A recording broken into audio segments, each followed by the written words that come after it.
विचारे नावाच्या दगडाला एकनाथ शिंदेंनी शिंदूर फासलं। मंत्री प्रताप सरनाईकांनी माजी खासदार राजन विचारेंवर ही टीका केली आहे। विचारेंना शिंदूर फासला म्हणून ते खासदार होऊ शकले असं प्रताप सरनाईकांनी म्हटलं।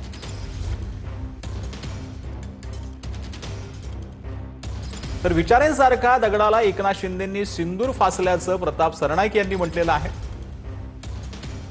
मंत्री प्रताप सरनाईकांची माजी खासदार राजन विचारेंवर ही टीका पाहायला मिळते। विचारेंना सिंदूर फासला म्हणून ते खासदार होऊ शकले असं देखील प्रताप सरनाईकांनी म्हटलं। प्रताप सरनाईकांनी जे आहे ते राजन विचारेंवर ही टीका केली आहे।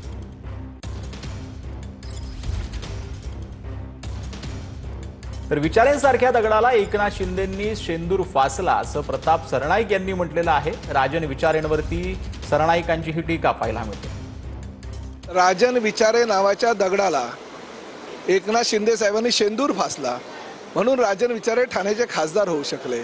आता महापालिकेच्या निवडणुका आहेत, त्यांनी लोकसभेला पराभव झाला, विधानसभेला पराभव झाला, आता त्यांनी महापालिकेला निवडणूक लढून दाखवावी आणि निवडून येऊन दाखवावं, तर असं आम्ही मानू की खऱ्या अर्थानं ते शिवसैनिक म्हणून रस्त्यावर उतरून काम करत होते आणि सर्वसामान्यांच्या मतदानाच्या माध्यमातून ते